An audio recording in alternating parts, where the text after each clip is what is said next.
정의당, 그 다음 표는 자유한국당, 그 다음은 더불어민주당. 이렇게 그 밑에서부터 투를 해가는 게 제가 달리기를 되게 잘해요. 정말로 정규에서 제가 초등학교 때 정규에서 달리기 하면 1등 했어요. 1등. 근데 쫙 뒤에서 요즘 그 중학생 그 달리기 선수 이름을 모르겠는데 그 중학교 선수 보니까 저 뒤에서부터 한 50m 뒤쳐져서 막 쫓아가가지고 50m 차이 내더라고. 그런 식으로 우리가 신생정당이지만은 우리 정당이 나아갈 길이 확실하고 또 우리는 소위 말하는 지금까지의 보수정당은 박근혜 대통령의 탄핵 이후에 보수정당은 없다 이렇게 선언을 한 정당입니다. 그러면은 선언을 했으면은 대안을 만들어줘야 되지 않습니까? 그래서 우리 공화당은 새로운 우파정당을 만드는데 지금까지 보수정당이 가지고 있었던 가장 잘못된 부분들 낡았다. 또 소위 말해서 웰빙 정당이다. 용기 없고 행동하지 않는다. 그냥 자기 자신들만 생각한다. 계파에 따라서 왔다 갔다 한다. 뭐 이런 거를 다 한번 벗겨보자. 우선 좌파들의 저 껍데기밖에 없는 좌파들을 벗기기 전에 우리 보수 우파, 소위 말하는 우파 정당의 잘못된 점을 다 던져버리고 새로운 우파 정당을 우리가 건설해보자. 그것이 첫 번째 우리가 가야 될 길이 바로 우파 정당의 개혁이고 혁신입니다. 우파 정당 개혁 혁신을 통해서 정당 개혁을 하고 그 정당 개혁 이후에 바로 국회 개혁을 해야 됩니다. 국회에 우리가 다음 21대 국회에 최소 50명 이상이 들어갈 거예요. 최소. 그러면은 국회 개혁의 선봉에 개혁에 우리 공화당의 개혁에 따라오지 않으면은 정치인으로 도태되는 정당으로 도태되는 그러한 상황들을 만들어야 된다 이 말씀을 좀 드리고요. 그 다음에 가야 될 길이 정치개혁입니다. 마지막으로 정치하는 사람들이 모든 국민들이 믿고 맡길 수 있는 그러한 정치인을 만들어내는 것이 우리 공화당의 길이다. 그래서 우리 공화당이 가장 유리한 제도가 연동형 비례대표제가 유리합니다. 사실은. 그런데 우리는 연동형 비례대표제를 적극 반대합니다. 왜? 그것은 좌파 연정을 통해서 좌파 독재 장기 집권 업무가 확실히 드러날 수 있는 그런 위험한 제도고 좌파 연정이 바로 대한민국을 망하게 하는 길이다. 이런 생각을 갖고 있기 때문에 가지 말아야 될 길은 우리 당에 유리하지만 가서는 안 됩니다. 또 하나는 우리가 가지고 오고자 하는 새로운 우파 정당은 지금의 정치인들하고 완전히 다른 거예요. 우리는 민초들이 모여가지고 서민정당을 스스로 만들었다. 수십만의 서민들이 모여서 자기 스스로 집회도 나오고 자기 비용으로 또 누구한테 기대지 않고 자기의 언론을 통해서 우리가 말하는 공식 공카나 카톡방을 통해서 항상 비판과 견제를 같이 하고 있지 않습니까? 지금까지 우파 정당에서 보수 정당에서 그런 정당 없었습니다. 좌파 정당도 없었어요. 우리가 새롭게 아스팔트의 우파 정당, 용기 있고 또 투쟁할 수 있는 우파 정당을 만들었으면 거기에 걸맞는 새로운 인물들을 넣어야 된다. 그래서 새로운 인물 수혈이 대단히 중요합니다. 우리 거를 좀 더 많이 내려놔야 된다. 이런 말씀도 드리고 우리가 그 개혁 과제를 못하고 또다시 지금까지의 보수 정당과 같은 그러한 정당이 되면은 정당 안 하는 건 못합니다. 여러분들이 그러한 정당, 새로운 정당이 될 수 있도록 감시를 하셔야 돼요. 지금까지 3년간 택기를 들고 한 주도 쉬지 않고 이렇게 투쟁했는 그 근본 원인은 뭐냐? 이 법과 질서가 무너졌다는 거 아닙니까? 법치가 사망한 거에 대한 박근혜 대통령 억울한 탄핵에 대한 이것을 되돌려 놓겠다는 거예요. 우리 구호로 하면 박근혜 대통령 구출하자 그거 아니겠습니까? 그 다음에 그 박근혜 대통령의 개인의 박근혜 대통령이 아닙니다. 박근혜 대통령이 정권을 탈취당하고 권력 찬탈된 이후에 대한민국이 어떻게 됐습니까? 그야말로 좌파의 세상이 아니라 완전히 빨갱이 세상이 돼버렸어요. 빨갱이에서 법과 질서는 고사하고 상권이 다 무너졌습니다. 좌파들이 하는 행동은 무엇을 해도 괜찮고 일반 국민이나 우파가 하는 행동은 용서하지 못한다. 이것이 좌파의 덕의식이에요. 나라 경제뿐만 아니라 지금의 의식까지도 대한민국을 2년 반 만에 다 무너뜨린 게 문재인 좌파 독재 정권입니다. 우리는 그 독재 정권과 싸우기 위해서는 우파 정당 보수 정치인들보다도 더 깨끗해야 되고 더 투명해야 되고 더 투쟁력이 있어야 된다. 그래서 좌파들보다도 훨씬 더 깨끗한 정당, 또 투쟁할 수 있는 정당, 그러면서도 우리의 국가의 정체성인 자유민주주의 시장경제를 수호하는 정당, 이러한 정당으로 우리가 가야 되지 않느냐. 그것이 실패하면은 이제 우파 정당은 갈 길이 없다 이래 보는 거예요. 그래서 우리 공화당이 우리 대한애국당에서부터 해서 지금 2년이 지났는데 태극기 집회로 따지면 3년이 가까워 됩니다. 그런데 지도부뿐만이 아니고 대부분의 사람들이, 여기에 있는 많은 사람들이 2016년 11월 멤버들이에요. 우리 대변인들 제가 한번 저녁 먹는데 다 물어봤어요. 우리 젊은 사람들 전부 2016년 10월 11월 멤버들이에요. 초창기에 다 대한민국이 무너지고 촛불 광풍이 불고 그 소위 말하는 보수라는 태극기라는 사람들이 다 도망가고 정치인 다 도망갔을 때 그때 태극기 들고 나온 분들이 지금의 지도부를 다 이루고 있더라. 그래서 이 지도부가 무섭다는 거예요. 이제는 어떻게 해야 돼? 확장해야 돼. 자생자립, 그 다음에 자강. 이제 자강의 단계는 이제 지지율 조사를 들어가기 시작했고, 우리는 10월 말, 12월 말, 2월 말 세 번의 여론조사를 통해서 우리가 소위 말하는 사람, 국회의원 수도 마찬가지지만 지지율로 따져도 1, 2, 3, 3위로서 기호 3번으로 다음 총선을 치러야 된다. 무슨 말인지 아시겠습니까? 그래야지 전체 정당 자체가 바뀌는 겁니다. 우리가 그냥 여기서 멈칫하고 우리가 조금만 더 하면은 이러한 과정을 넘지 않겠나. 이거 천만의 말씀입니다. 우리가 이제 당초 대한애국당을 만들고 우리 공화당으로 개명할 때 우리가 가졌던 생각은 뭡니까? 새로운 우파 정당, 새로운 개혁 정당으로 만들어보자. 지금까지 한 번도 모집 못한 우파 국민을 경제정당, 서민정당을 만들자 하는 게 우리의 뜻이었지 않습니까? 그래서 그 뜻에 우리는 가야 됩니다. 누구도 그것을 거역할 수가 없어요. 만약에 그 길이 잘못 가면은 우리는 정당이 무너지는 겁니다. 우리가 가야 될 길은 소위 말하는 기존의 정치인, 우리 정당은 90%가 정당에 한 번도 안 가입한 분들이에요. 그렇지만은 국회의원들도 필요하고 기존 정치인들도 필요하잖아요. 의식이 뚜렷하고 또 우리와 같이 이 개혁 작업, 혁신 작업을 할 수 있는 그러한 사람들과 같이 손을 잡고 30%는 알려지고 개혁 성향이 있는 정치인 혹은 관료 출신들 뭐 이런 분들이 오겠죠. 나머지 70은 30, 40대, 50대 초반으로 다 바꿔야 된다. 여러분 그 과정을 하지 않으면은 우리 공화당이 만들어질 의미가 없는 거예요. 우리가 134차, 135차 한 번도 쉬지 않고 전 세계에서 유일한 정당이 우리 정당입니다. 우리 공화당이 그런 정당이에요.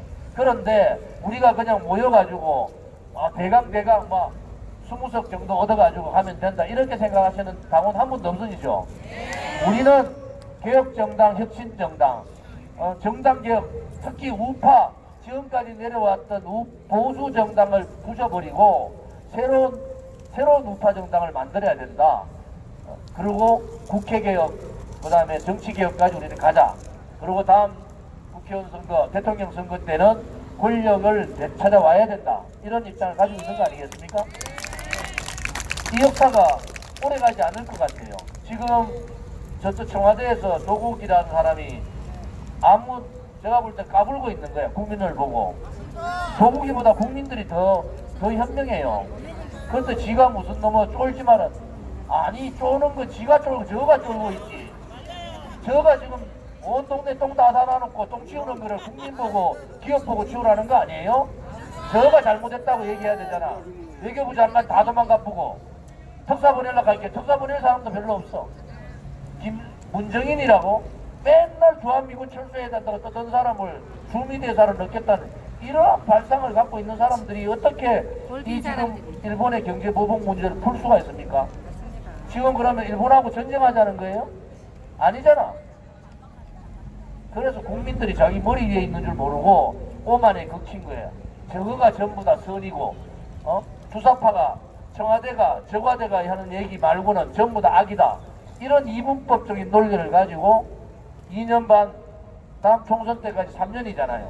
3년 반 동안에 나라 경제 다 망치는 책임을 일본한테 전가하고 소위 말하는 7일 프레임을 걸어가지고 보수들한테 전가하는 거예요. 안보 다 무너뜨리고 경제 다 무너뜨리고 북한한테 김정은은 이제 문재인 만날 필요 없어. 당신은 옆에 회의장 밖이나 지켜. 이런 망신 당한 거 아니에요? 다음 총선 이래가면 대전배패하니까 프레임 바꿔가지고 7일 반일 프레임으로 딱 바꾼 거예요.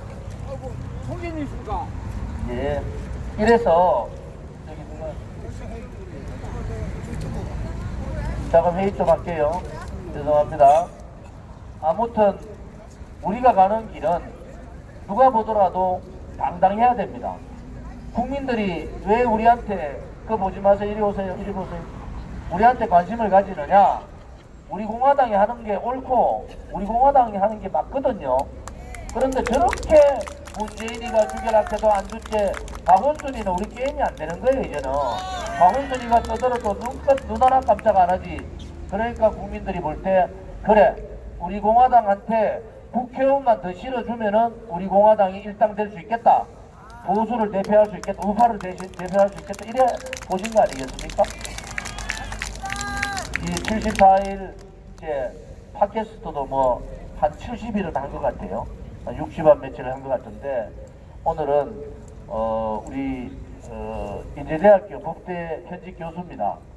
근데 정 교수라서 잘리진 않아요. 이규리 교수는 정 교수 가기 전이라도 잘렸었는데 저는 못 자르게 돼 있어. 조국이 서울대학교 교수할 때 막 떠들고 지랄해도 안 잘랐잖아요. 저도 우리 한상수 교수도 인제대학교 서울법대 나와 조국이하고 동기입니까? 어떻게 돼요? 조국이가 후배지. 선배 되신다고. 근데 법대 이거 잘못 가르쳤어. 내가 볼 때는. 제가 서울대에 나온 사람들이 굉장히 나라 말아본 사람 중에 주적이 서울대 출신들이야. 그 중에서도 좌파 계통에 있는 서울대 출신들이 주적들인데 사실은 한상수 교수는 박근혜 대통령 탄핵되자마자 탄핵을 해부한다 하는 책을 만들었잖아요. 그래서 박근혜 대통령의 탄핵은 바로 이것도 불법이다. 잘못된 거다라고 가장 먼저 책을 만들어서 팔려고 만든 책도 아니에요. 인쇄비만 날린 것 같아요.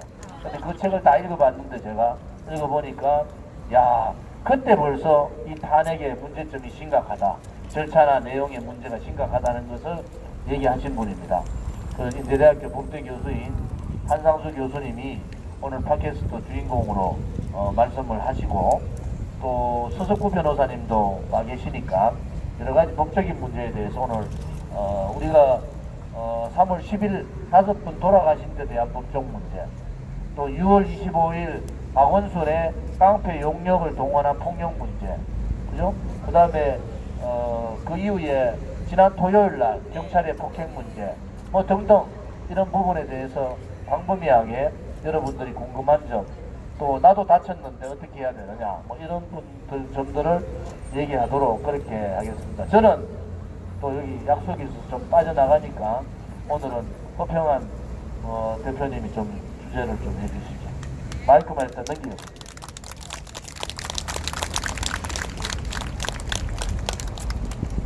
네, 동지 여러분 반갑습니다. 제가 사실은 박근혜 대통령에 대한 국회의 탄핵 소추안 의결을 보고서 태극기 집회에 참여하게 해야 되겠다고 생각을 했습니다. 그게 2016년 12월 9일입니다. 그런데 그 다음 날은 제가 약속이 있어서 나오질 못하고 12월 17일부터 태극기 집회를 나왔습니다. 그리고 지금까지 활동을 하고 있습니다.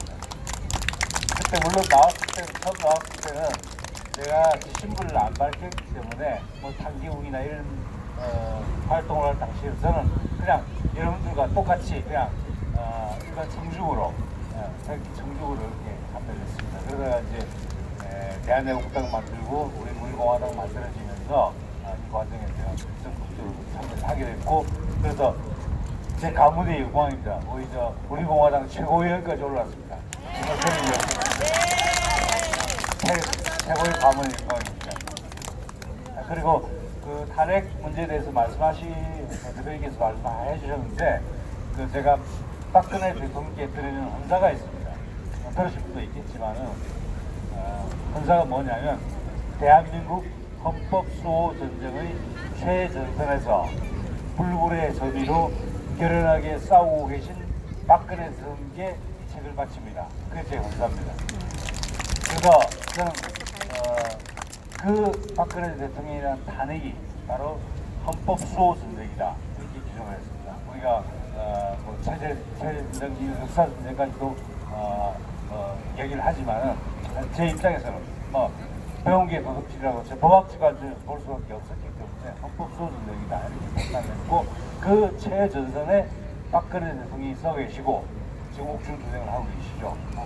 절대 무너지지 않는 그런 대단한 의지로 싸우고 계십니다. 그렇게 규정을 했습니다. 그리고 탄핵에 관한 내용들은 사실은 묘합니다. 그 5월 10일 어떤 날인지 기억하시는지 모르겠는데, 천막당사를 설치한 날입니다. 천막당사를 설치한 날이 5월 10일. 그걸 제가 별로 이렇게 대부분 걸 잘 기억하지 못하는데, 그걸 왜 기억하냐면, 그게 우리 애국 정책 전략 연구원 원래 강좌 제1회 원래 강좌가 있습니다. 그럼 원래 강좌를 제가 했습니다.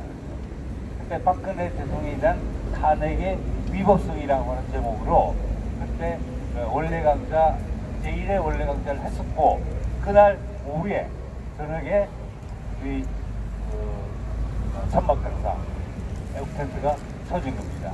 그래서 지금까지 이제 오고 있는데요.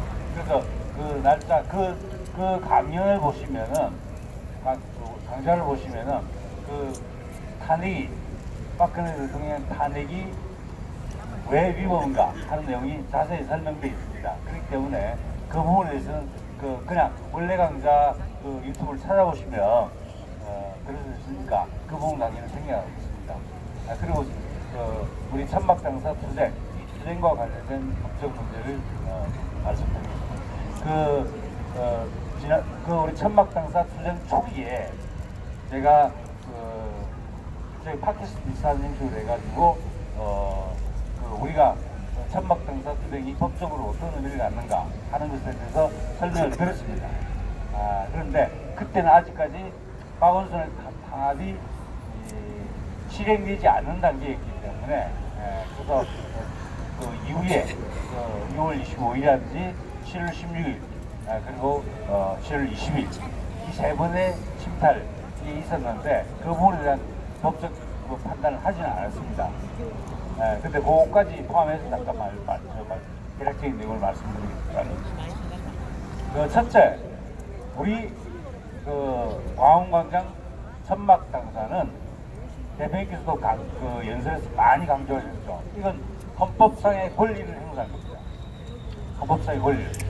헌법 제8조 1항에는 정당의 설립은 자유이며 복수 정당제는 보장된다라는 규정이 있습니다. 근데 거기에는 정당 설립의 자유만 나와 있지만 모든 교과서는 거기에 세 가지가 포함된다고 봅니다. 하나는 정당 설립의 자유, 두 번째가 정당 조직의 자유, 그리고 세 번째가 정당 활동의 자유입니다. 그래서 8조 1항에 의해서 정당 활동의 자유가 당연히 보장이 됩니다. 당연히 보장됩니다. 그래서 우리는 천막당사를 친 것이 그냥 근데 뭐 농산물을 팔기 위해서 천막당사를 친 거하고 아주 다릅니다. 전혀 다릅니다. 그건 상행위를 하기 위한 천막이죠. 좌판을 벌리는 겁니다. 그러니까 우리는 좌판을 벌리는 게 아닙니다. 우리는 정당 활동을 하기 위한 시설물을 설치한 겁니다. 근데 이건 정당 활동의 자유의 일환이다, 그렇게 생각하십니다. 헌법 8조에 보장되어 있는 정당 활동의 자유가 보다 구체적으로 나타나는 게 정당법 제37조입니다. 30조 1항에는 보면 그냥 정당 활동의 자유를 포괄적으로 보장한다 이렇게 규정되어 있습니다. 그런데 우리가 주목해봐야 될 것은 37조 2항입니다. 거기 보면 정당은 자당의 정책이나 정치적 변화에 대한 입장을 인쇄물, 시설물, 광고 등을 통해서 국민들에게 홍보할 수 있는 활동을 할 수 있는데, 홍보하는 활동을 할 수 있는데 그것을 통상적 정당 활동이라고 보장을 하고 있습니다. 즉, 그 인쇄물, 시설물, 광고 등을 통해서 당의 정책이나 정치적 변화에 대한 입장을 홍보하는 것이 통상적인 정당 활동으로서 법적 보호를 받는다는 것을 규정하고 있습니다. 보다 구체적으로 표현하고 있는 거죠. 정당 활동의 자유가. 그래서 그게 분명히 뭐가 들어있냐면 시설물이 들어가 있습니다. 시설물. 우리가 설치한 천막당사가 바로 그 시설물에 해당합니다. 그러니까 우리 그 천막당사는 헌법 8조 1항의 정당 활동의 자유의 일환이고, 정당법 제37조 2항에서 말하는 시설물을 통한 통상적인 정당 활동이다. 이렇게 볼 수 있는 겁니다. 그러니까 우리가 하나도 우리가 꿀릴 이유가 없는 거죠. 우리는 당당하게 우리의 권리를 행사하는 겁니다. 정당으로서의 권리, 또 당원으로서의 권리, 이걸 행사하고 있는 겁니다. 그래서 그런 측면에서 우리의 법적 근거가 확실히 보장되어 있다 하는 점을 인식하셨으면 좋겠고요. 그리고 그럼 정당 활동의 자유라고 해서 다 보장되느냐? 물론 그렇지 않죠. 정당 활동의 자유도 제한을 받습니다. 그 국가 안전보장 질서유지 공공복리에 의해서 제한을 할 수 있습니다. 그런데 중요한 건 국가 안전보장 질서유지 공공복리를 위해서만 할 수 있고, 제한할 수 있고, 제한하는 경우에도 반드시 법률로서 해야 됩니다. 법률로서 제한을 해야 되고, 제한하는 경우에도 필요한 최소한의 범위에 그쳐야 됩니다. 바로 그게 헌법 제37조 2항 규정입니다. 자, 그러면 여기서 국가안전보장 질서유지 공공복리 이 세 가지 목적을 위해서 법률의 형식을 통해서만, 그리고 또 필요한 최소한의 범위 내에서만 그 정당 활동의 자유를 제한할 수 있다. 다른 기본법과 마찬가지로. 자, 그런데 박원순 시장이 우리를 불법이라고 이야기하고, 천막 설치 자체가 불법이라고 이야기하고, 천막을 철거하라고 명령을 내리고 자신에서 철거하지 않으면 행정 대집행을 하겠다고 했습니다. 자, 그 첫 번째, 그게 근거조항이 뭐냐면, 근거조항이 서울특별시 광화문광장의 사용과 관리에 관한 조례입니다.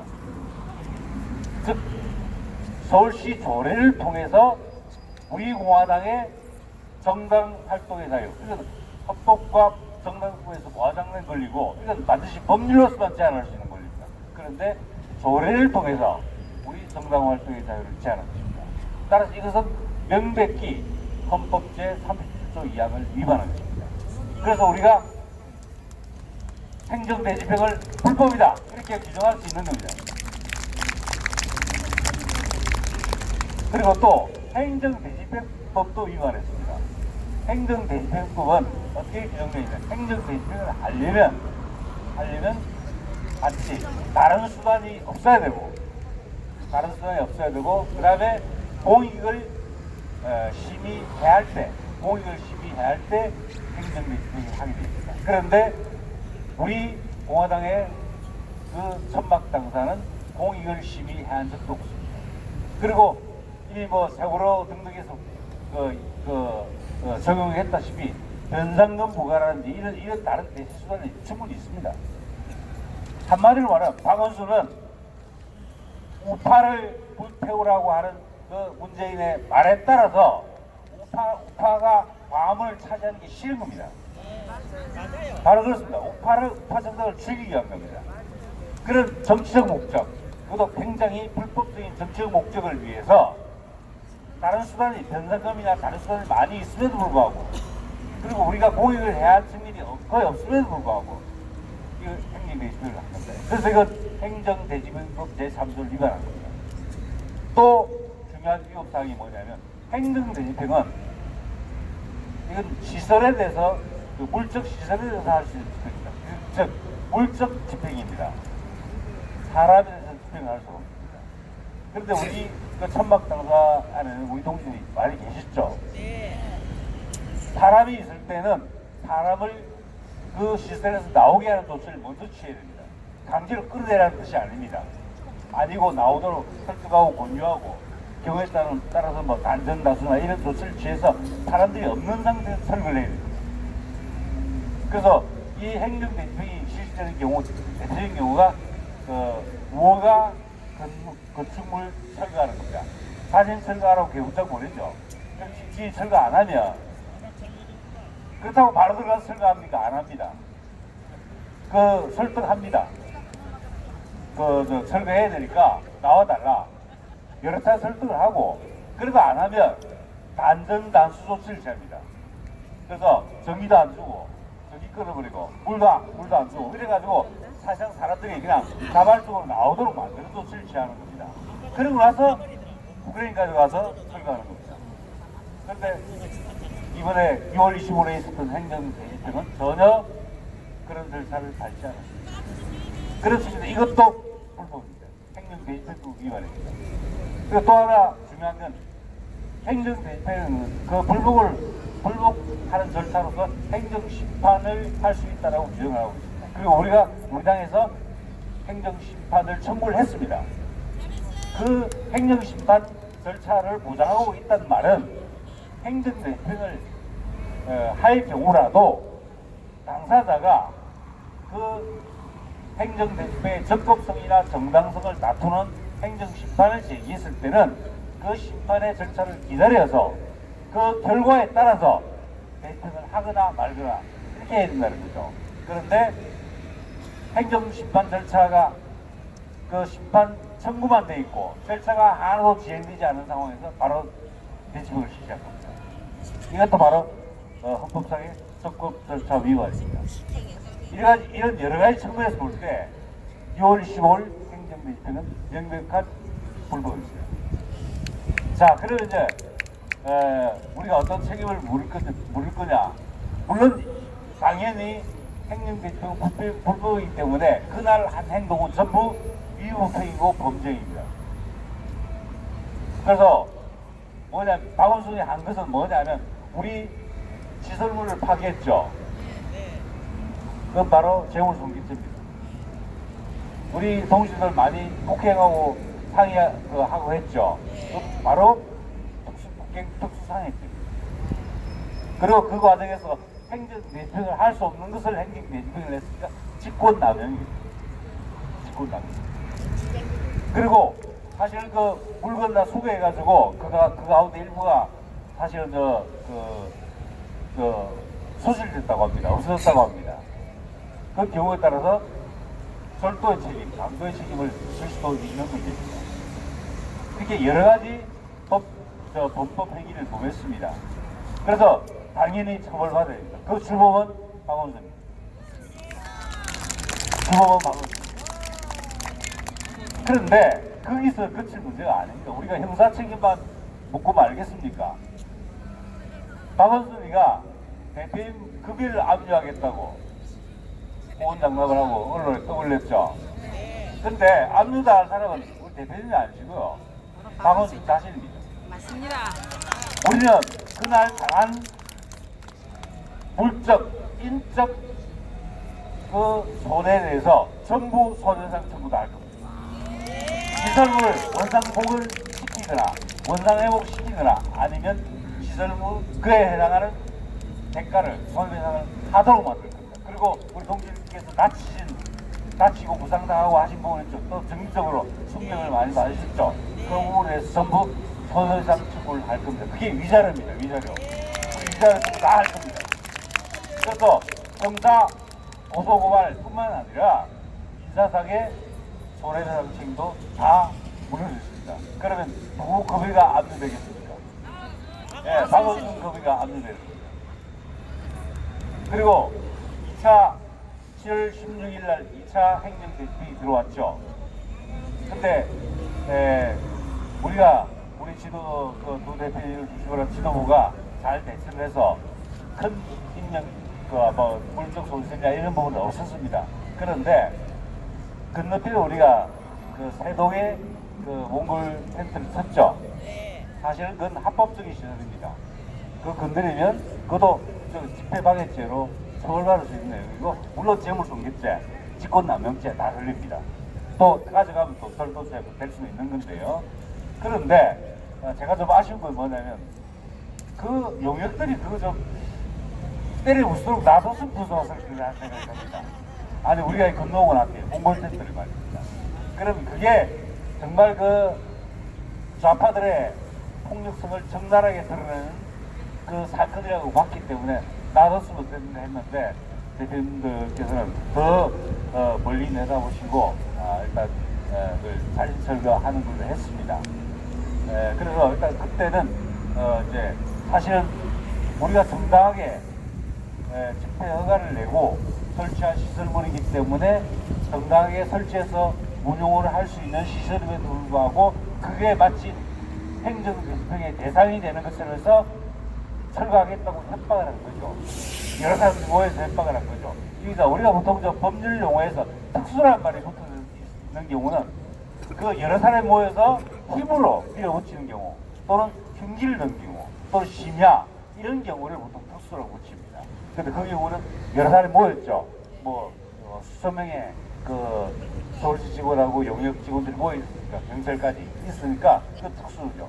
그러니까 이거는 특수 협박죄에 해당한다고 보고 법적 조치를 취할 예정입니다. 근데 재물 그 몽골 텐트 부수로 놔뒀으면 그냥 그 손괴죄까지 다 들어가는데 좀 우리가 고발할 건수가 약간 줄어가지고 저로서는 좀 아쉽습니다. 그런데 어떡하네. 물 때 확실히 물어야죠. 정말 완전히 어떻게 말하면 저도 지독하다고 생각할지 하시는 분 계실지 모르겠지만 저도 좌파들에게 배운 겁니다. 얼마나 지독하게 하는지 우리는 더 지독하게 합니다. 우리가 몇 배 갚아야 된다. 그렇게 생각합니다. 저는 사실은 모범적으로 착한 사람인데 요새는 속적으로 진행하는 것 같습니다. 그리고 그 7월 20일 우리 집회 마치고 나서 천박장사 다시 설치하려고 했죠. 그리고 결과물이기도 한데요. 그것도 엄밀히 말하면 서울시가 형사적 민사적 책임져야 됩니다. 뭐냐면 직권남용입니다. 이건 뭐 개고장 그걸 보내고 이런 다 안 거쳤기 때문에 그 행정대집법 위반이기 때문에 당연히 직권남용죄, 그 다음에 시설 파괴했죠. 그 재물손괴죄 했습니다. 우리 동지들 다치겠죠. 특수폭행, 특수 그 상해 다 처벌됩니다. 근데 저는 또 하나 제목이 또 추가될 수 있다고 보는 게, 이게 그 업무방해로 처벌할 수 있지 않겠습니까? 업무방해로 정당의 공상적인 그 정당 활동을 방해했으니까 그 정당도 일종의 업무거든요. 정당 활동 자체가 업무인데 업무 방해한 거 아니냐. 이것도 우리가 고소할 내용, 고발할 내용 중에 포함시켜야 되겠다. 그 생각을 했습니다. 그래서 자꾸 그 죄의 종류도 들으라고, 죄의 횟수도 들으라고 그렇습니다. 그런데 또 거기 또 하나 추가시켜야 됩니다. 이게 그 상습 수준으로 가는 것 같아요.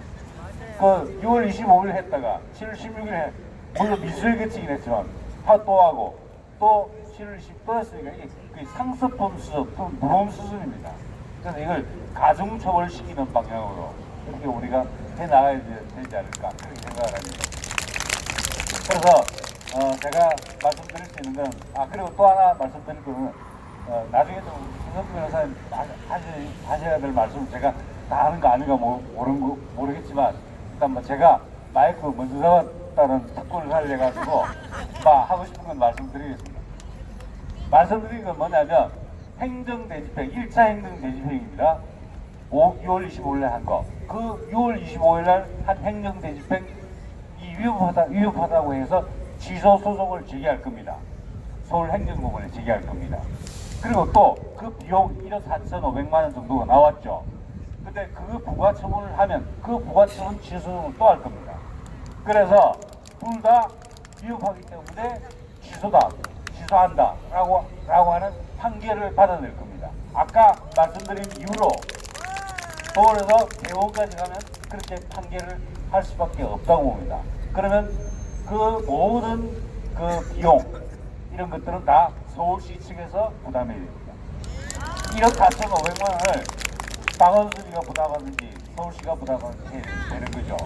그리고 우리는 고민할 필요가 없는 거죠. 근데 물론 지루한 법정 투쟁이 이어질 겁니다. 근데 법정 투쟁을 우리 천막당사 투쟁의 연장선상에 있는 것으로 보고 계속 그것을 또 이슈화해 나가고 그 판결 하나하나, 재판 과정 하나하나 이 과정들을 이슈화시켜내면서 서울시를 묵사발로 만들겠습니다.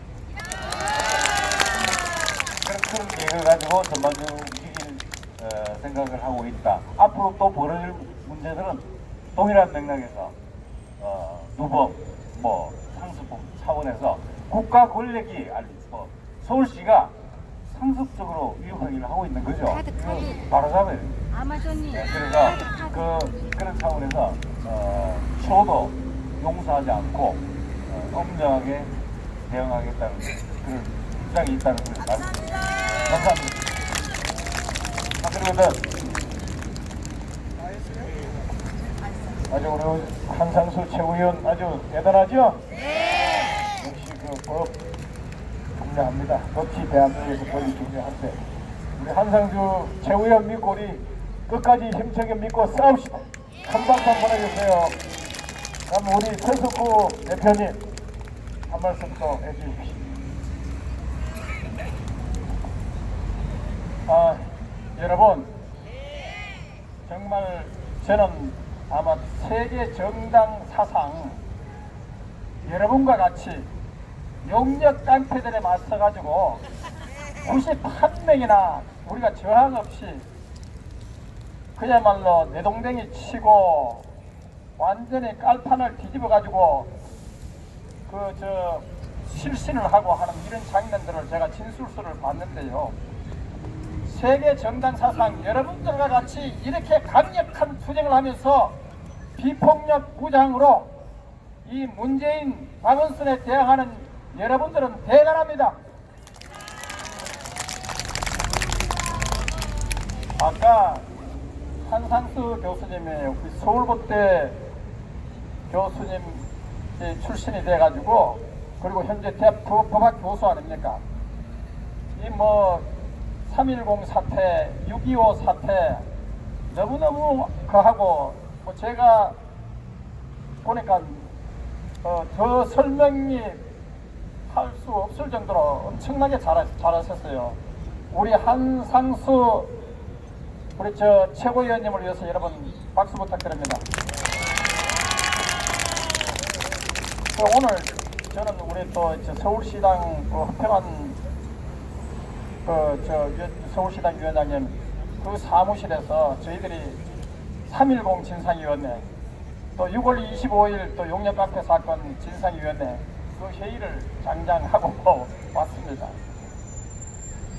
제가 생각해 보니까요, 이 광화문 광장 이거 박원순이 무슨 문재인 씨 사유물 전유물 아니잖아요. 국민의 광장 아닙니까? 근데 여기에 세월호 텐트가 4년 8개월이나 있었습니다.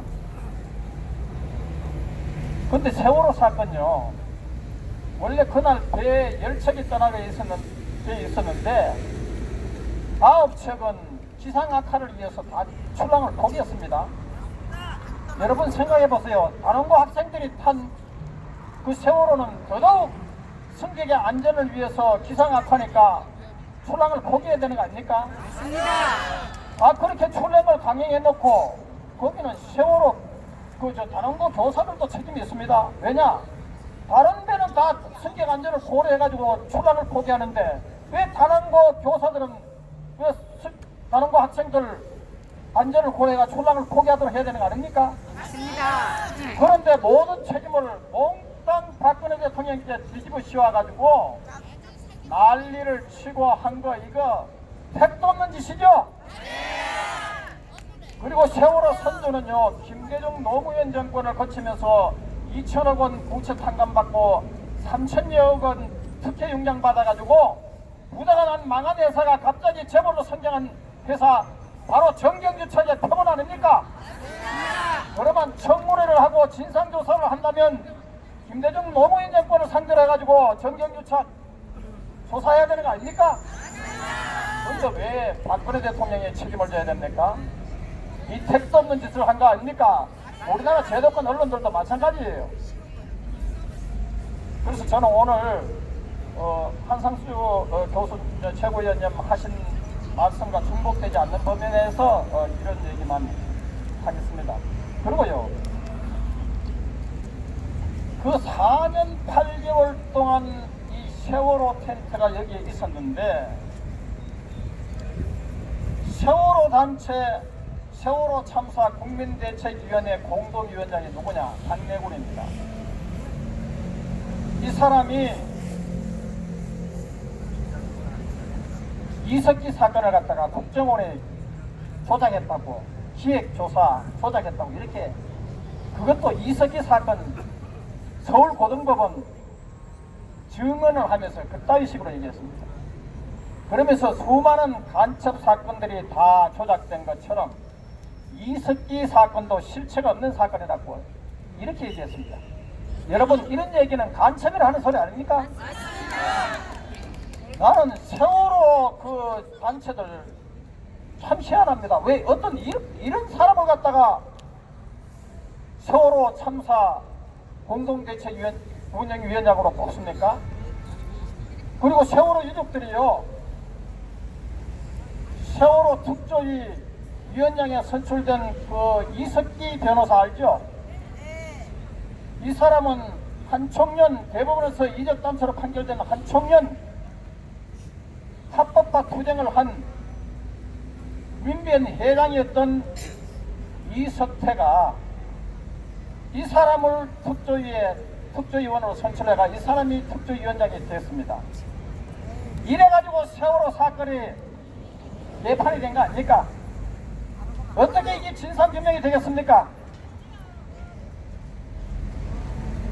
그래서 여러분들, 세월호 유족 대책, 세월호가 나중에는 이 합법화돼 가지고 텐트가 합법화됐지만은 세월호 그 유족들 있잖아요, 텐트는 끝까지 불법 텐트였습니다.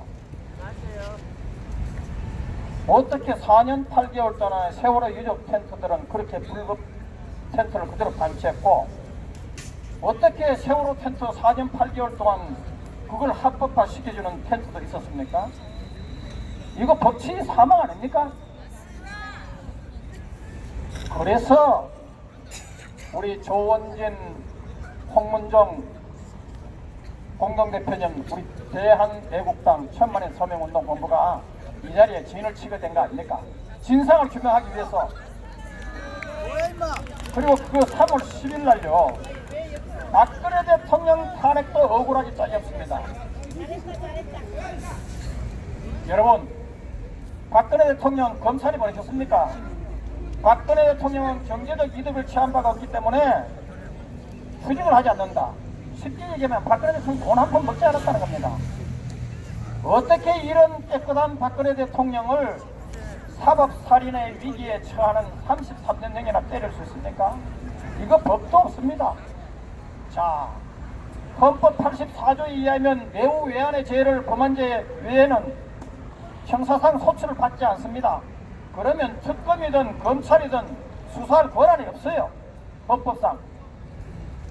그리고 아니, 검찰과 특검이 박근혜 대통령 조사도 하기 전에 공범자다 유죄 발표를 하는데, 세상에 조사를 받을 사람이 때 자기가 억울하다, 그리고 무죄 주장을 입증할 만한 기회와 권리를 줘야 되는 거 아닙니까? 그런 기회와 권리도 박탈하고 바로 공범자라고 반대하는 검찰은 세계 검찰 사상 대한민국뿐입니다. 이게 이 정신 나간 검찰 아닙니까? 그리고 이 강화문 여기 옆에 보면요, 세종로 공원 있죠. 세종로 공원의 덕에 2년 동안 민노총이 불법 텐트를 치고 있습니다. 2년 동안이나. 왜 민노총에 대해서는 그걸 못합니까? 왜 민노총에 대해서는 개구장 안 보내고, 왜 민노총에 대해서는 행정대집행 안 하고, 와 용역한테 동원 안 합니까? 우리 공화당 만만 뜯던 줄 압니까? 이거요, 법 앞에 평등. 그리고 아까 제가 또 얘기했지만은 저 청와대 앞에 민노총 거기서 막 텐트를 많이 설치해가지고, 심지어는 주택가까지 쳐들어가가지고 주민들이 비상 대책회의를 했어요. 그 노조들 때문에 못 살겠다고 청와대에 진정을 하니까 세상에 청와대에 사는 말이, 그 민노총 노조 표현의 자유가 있다. 표현의 자유가 있으니까 여러분들 생활 안전보다 표현의 자유가 더 중요하다 하면서 청와대에서 그 민노총 노조 편을 들었습니다. 여러분, 우리 공화당은 그러면 표현의 자유 없습니까? 정당 활동의 자유가 없습니까? 정당 활동의 자유는 헌법상 보장된 권리입니다. 표현의 자유도 헌법상 보장된 권리입니다. 그런데 왜 우리는 용역깡패 동원해가지고 난리를 칩니까? 제가 보니까요, 오늘 진상조사 회의 자료 수집하는데 제가 그걸 사진을 보니까 기가 막혔어요. 왜냐면 여러분, 그날 분사기 맞은 사람 있죠? 아니 분사기를 막 소화기를 분사하는데 숨이 턱턱 막혀가지고 아예 나중부리지고 실신을 하고 이 판입니다. 이자판입니다.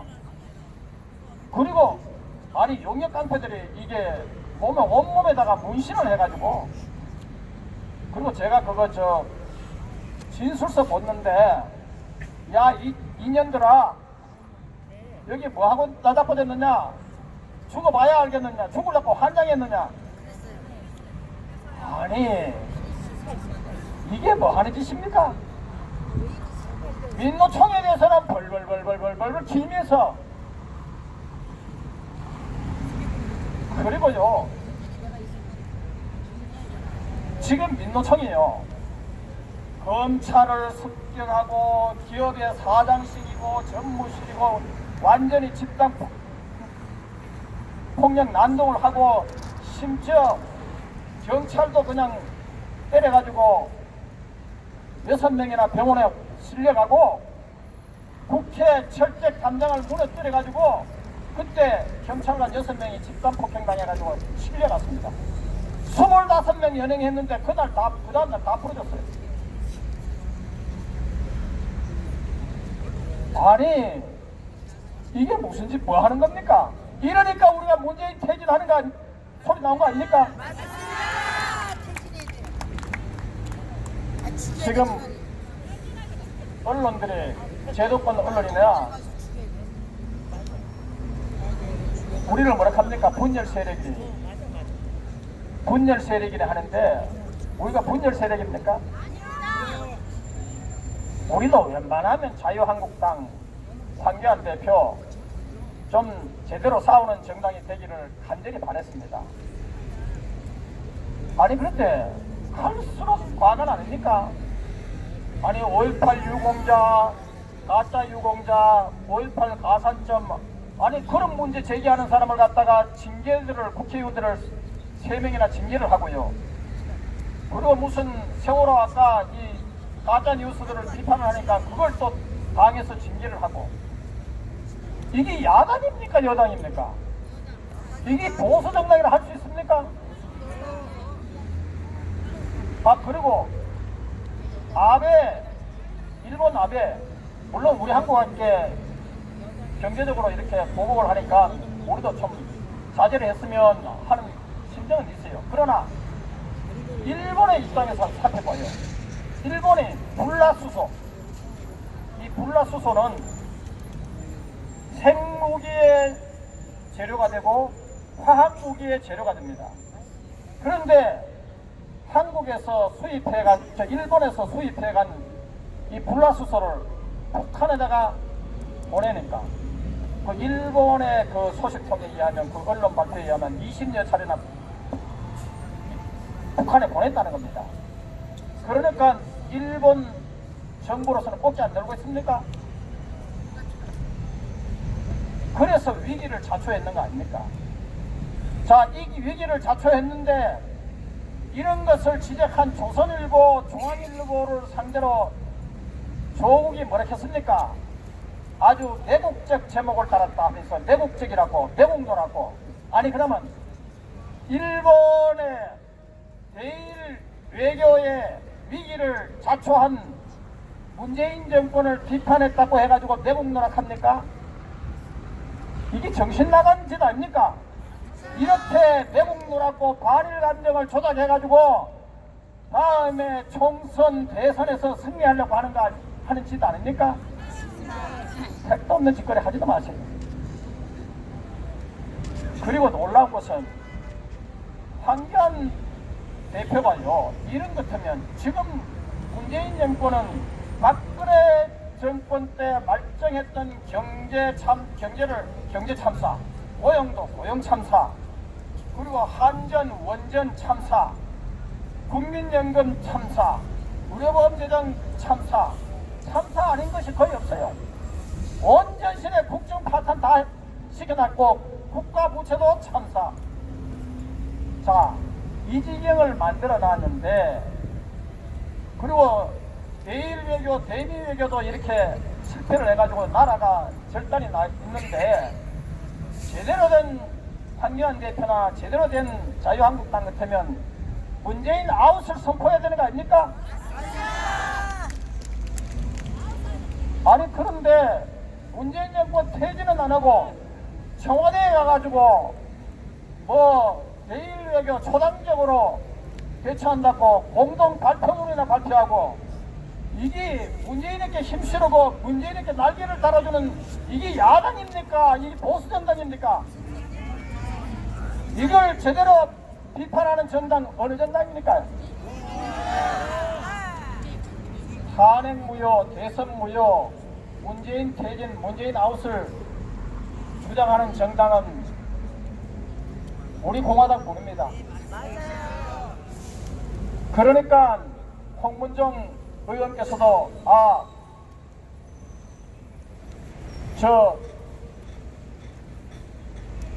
황교안 대표 보고 제발 탄핵 반대를 분명히 하시오, 문재인 퇴진을 분명히 하시오.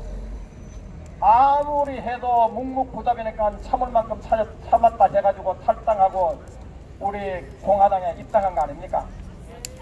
예, 하여간 우리 여러분들, 그리고 조원진 대표님께서 그동안 2년여 동안 또 우리 천만원 본부, 우리 허평한 공동대표님, 또 이규택 공동대표님, 또 여러분들과 함께, 그리고 우리 공화당 임원들, 최고위원분들과 함께 이렇게 2년여 동안 이렇게 투쟁해왔는 결실이 저는 반드시 나타날 것이라고 봅니다. 그리고 다음 총선 때까지는 우리가 바라고 있던 그런 꿈이 실현될 것으로 봅니다. 그때까지 우리는 절대 흔들리지 말고 정말 그동안 쌓아온 것 같이 강력히 투쟁합시다. 그리고 6월 25일 날 사건하고 3월 10일 날 사건, 이 사건에 대해서는 우리가 법적 대처를 하고 고소 고발을 하고 그리고 책임자 처벌, 진상규명, 그리고 진상규명 100서를 발간합니다. 3.10 사태도 마찬가지고 6.25 사태도 마찬가지고, 얼마 전에도 또 경찰들이 또 폭행을 했죠? 문재인 씨가 아무런 저하지 않는 여러분들 텐트를 갖다가 현행범이라 하는데 정말 웃기고 있네요. 현행범은 누가 현행범입니까? 용역 깡패 동원해가지고 도대체 91명이나 무차별로 집단 폭행 내동댕이 치고 시킨 이 박원순 집단이 현행법 아닙니까? 그런데 어떻게 문재인, 아니 이 사람이 대통령입니까? 이 문재인 씨가 지금 현역 국회의원 가운데 문재인 씨를 대통령으로 인정하지 않는 국회의원이 누가 있습니까? 몰라요? 그렇죠. 조원정 대표님께서 그래도 문재인 씨라고 해가지고 언론들이 막 공격을 하고 이래 했는데요. 우리 공화당은요,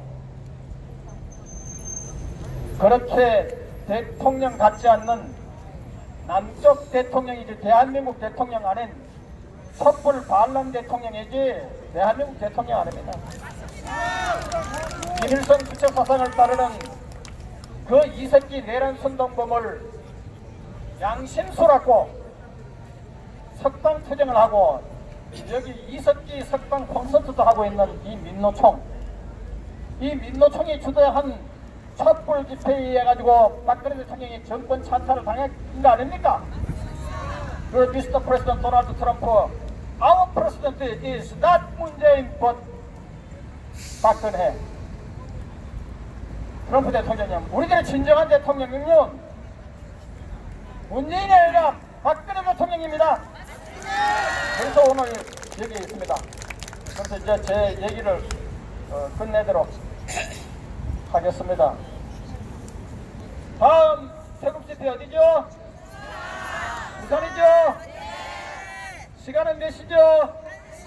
오후 1시죠? 그때 여러분들 꼭 나오실 거죠? 그리고 이 유튜브를 보고 있는 국민 여러분 꼭 나오실 거죠? 동참해 주시기 바라고요. 그리고 저희들 특히 미국을 비롯한 전 세계에서 박근혜 대통령 구명운동을 위해서 투쟁하고 있는 김평호 변호사님이나 또 구국재단이나 그리고 미국의 국회 앞에서 백악관 앞에서 투쟁하고 있는 교포들 저희들 함께 할 겁니다. 그리고 자유한국당 내에서 탄핵에 반대하는 세력들도 저희들 함께 연대할 겁니다. 그리고 태극기 집회 가운데 진짜 순수하게 박근혜 대통령 구명을 위해서 탄핵 반대를 위해서 살인적인 졸속 재판을 규탄한 이런 순수한 태극기 집회와도 연대할 것입니다. 우리는 결코 분열하지 않을 것입니다. 그리고 조원진 대표께서 말씀하셨어요. 선거 막판에 가면요 우리가 자유한국당 마음에 안 들지만은 그야말로 꼭 연합 공천해가지고 이 문재인 정권을 쓰러뜨려야 되겠다고 필요한 지역에서는 저희들이 연합 공천도 고려할 것이라고 했습니다. 우리는 결코 분열 세력이 아닙니다. 우리는 자유민주주의, 탄핵 반대, 탄핵 무효, 대선 무효, 한미 동맹, 문재인 퇴진을 외치는 세력들과 함께 할 것입니다. 감사합니다.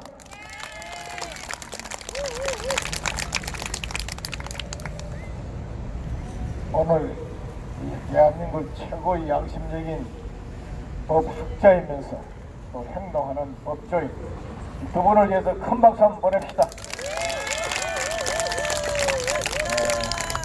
오늘 또 아침부터 나와서 아주 하루 종일 고생 많았어요.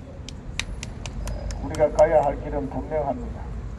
이 자유대한민국 지키는 것, 그리고 정말 문재인 정권을 빨리 끝내는 것, 박근혜 대통령 구해내는 것, 그래서 우리 공화당이 집권하는 겁니다.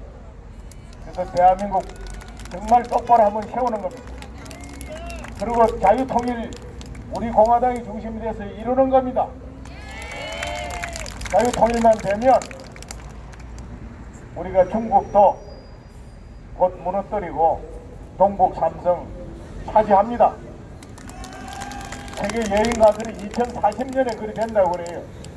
잘하면 우리가 살아있을 때 할 수 있습니다.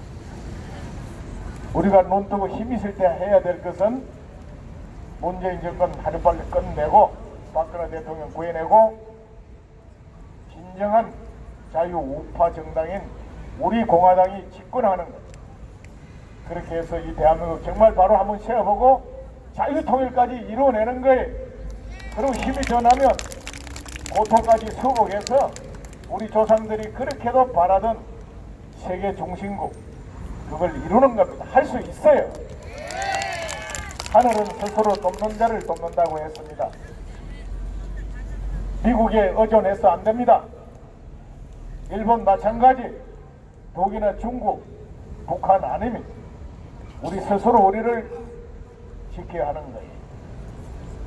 우리 공화당도 마찬가지입니다. 우리가 아무리 어쩌고 저쩌고 뭐 떠들어서 봐야 아무 소용 없습니다. 당원 한 명이라도 더 확보하고 국민 한 분이라도 지지를 더 얻어서 우리 공화당이 빠른 시일 내 지지율 10% 100을 돌파하는 겁니다.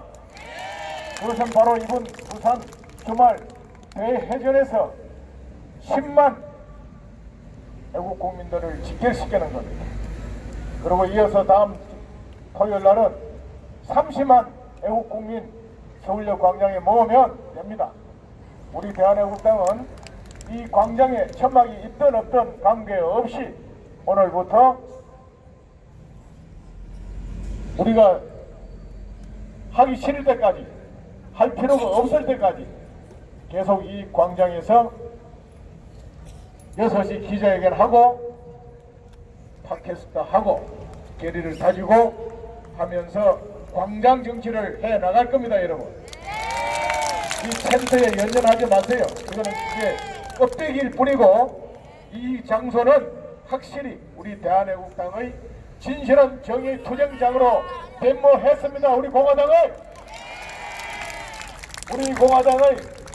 진실과 정의 구국의 광장이 됐습니다. 오늘 하루 수고했습니다. 노래 부르고 끝냅시다.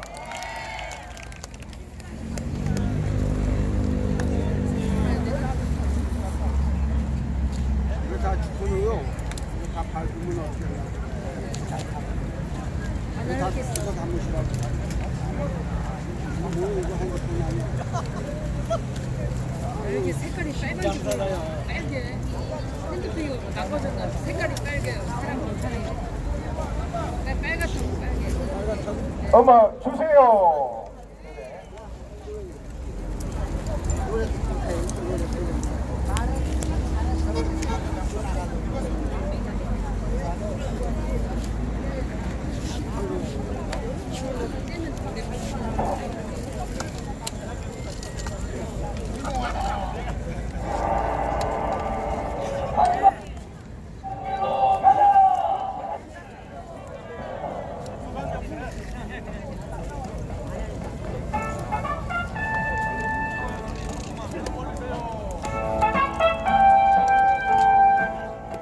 김창호 시스가게.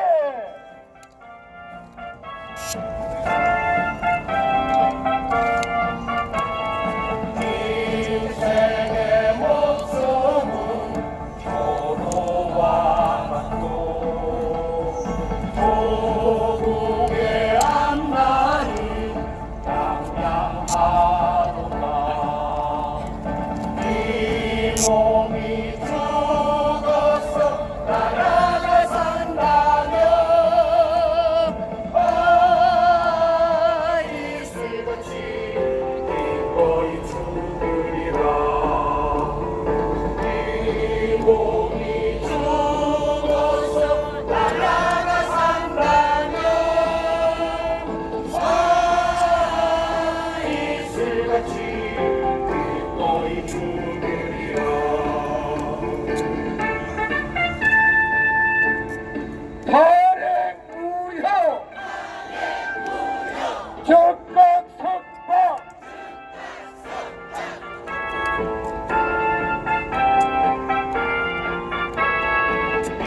인생의 목숨은 표로와 같고 조국의 앞날이 양양하구나. 이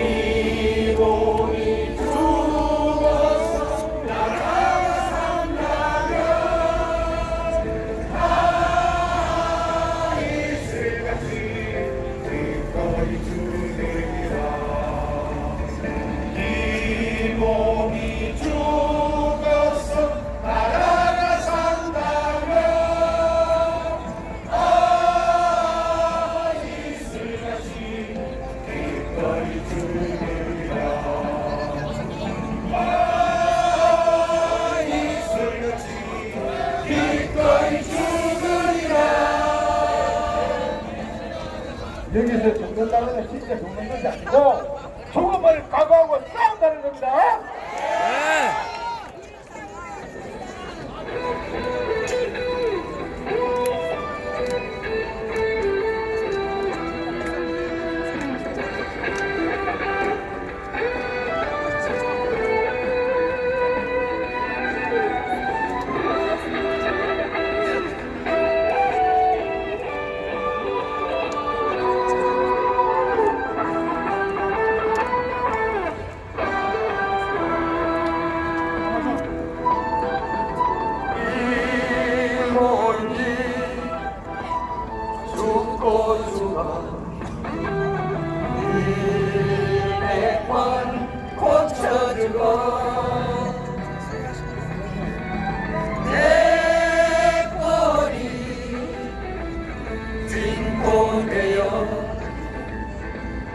넋이라도 잊고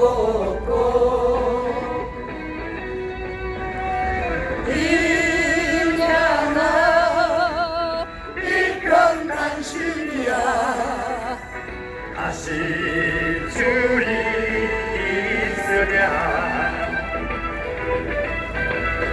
다시 밤길로 가자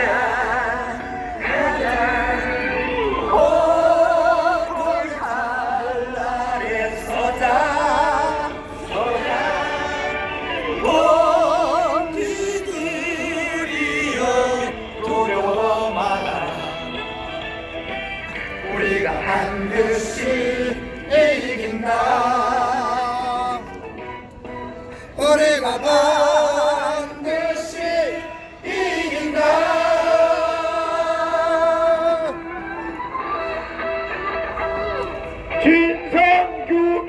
진상규명 실시하라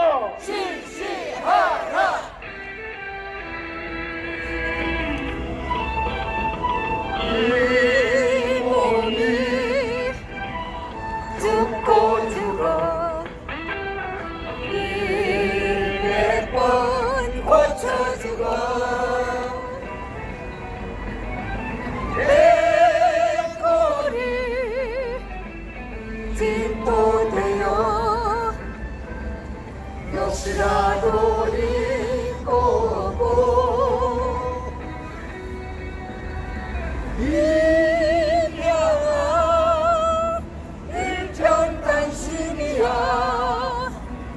다시 둘이 있으랴 다시 밤길로 가자 고통의 발날에 서자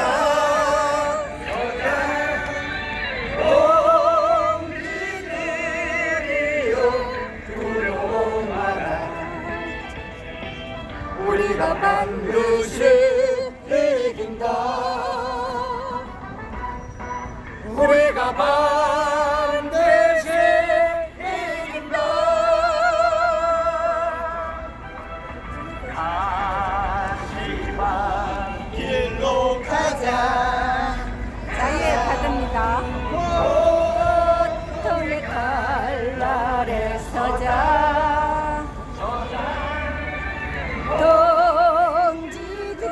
동지들이여 두려워 마라 우리가 반드시 이긴다 우리가 반드시 이긴다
대한민국 자유민주주의 구축하자.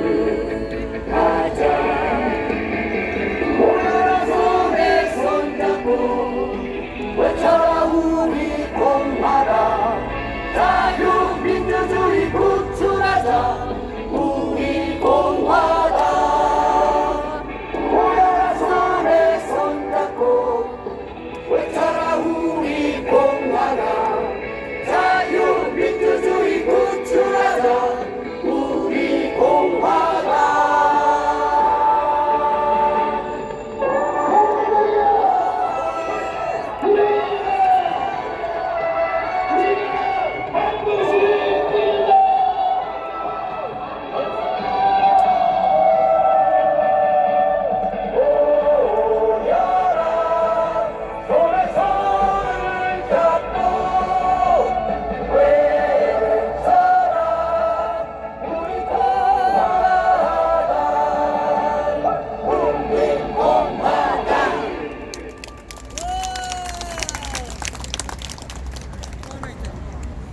또 한 분 남았어요. 아, 당간.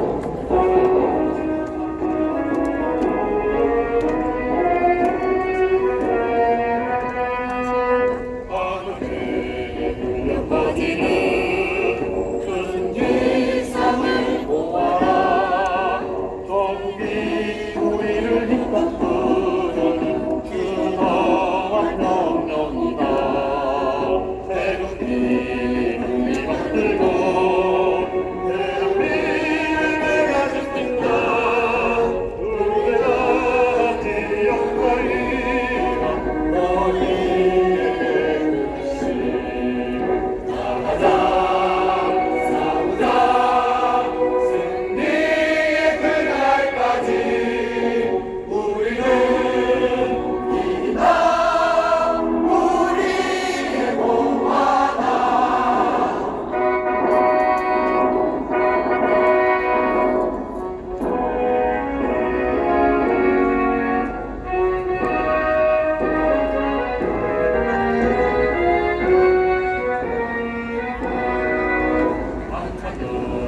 교인 소들이 타인 천만의 민족 보전과 승리의 위대한 한민족 기사이다. 태극기를 휘날리며 세계로 전진하자. 역사가 기록하리라. 우리의 나가자. 싸우자. 승리의 그날까지 우리는 이긴다. 우리의 공화당.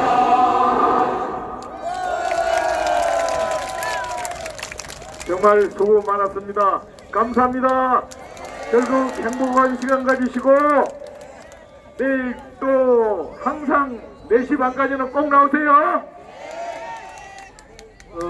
강원동 여러분, 혹시 좀 축에 가다가 김창호 맞았으면 무시하고 그냥 가세요. 아직 안 가고 있는 것 같으니까 절대로 말 섞지 말고 그냥 가시고 철회할 분 남으시고 아닌 분들 빨리 가서 쉬세요. 고맙습니다 여러분. 내일 뵙겠습니다. 네.